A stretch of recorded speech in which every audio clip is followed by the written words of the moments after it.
So let's get started with learning recursion.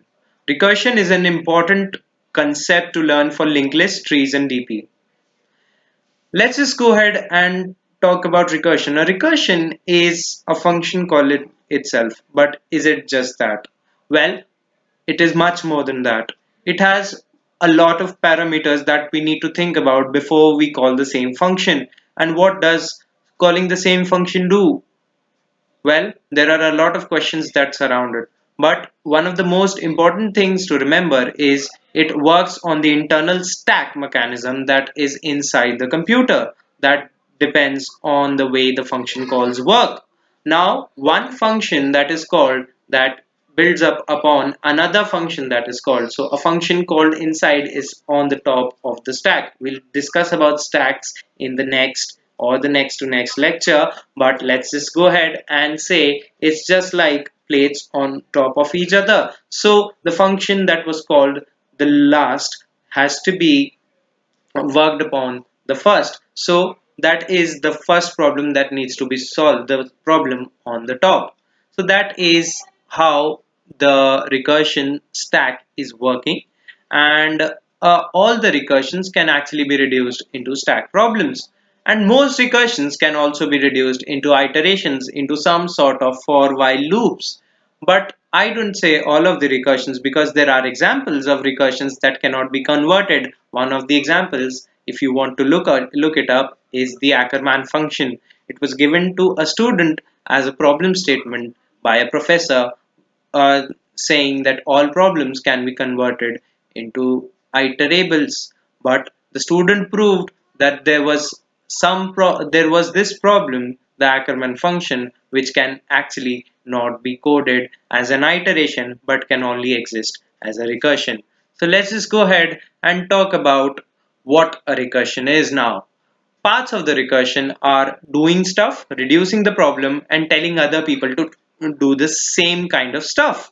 Now, what is that? So, the recursion actually includes doing a very little part which reduces the problem but does not completely solve it, and telling the rest of it to everyone else. Now, this sounds very nice, but there are certain problems with this. You need to take care that the problem that is reduced is of the same nature. If you were doing thing A, you need to do the same thing or a very similar thing in the recursive call so that your work is actually done. After that, you need to do a very small portion, a very small task that you can very easily do. So let's just take a Naruto example. Let's say he creates a lot of shadow clones and Kagebunshin, and he has to defeat someone like a 10-tailed Obito. Now defeating him alone is very difficult, but now he has created a lot of shadow clones. So one of the only things that he has to do right now is punch him once and tell the rest to the shadow clones. But he has to do some work. Every shadow clone has to punch him once till he becomes very weak, which is where one of the most important part comes out. That is known as the base case. When your problem or your enemy is becoming weaker with similar kind of things, there is a point when it becomes so weak that it can be solved with one big shot. That is known as the base case. It is the easiest to defeat the base case, and you have to take care that you finish the enemy in that case or everything will be ruined.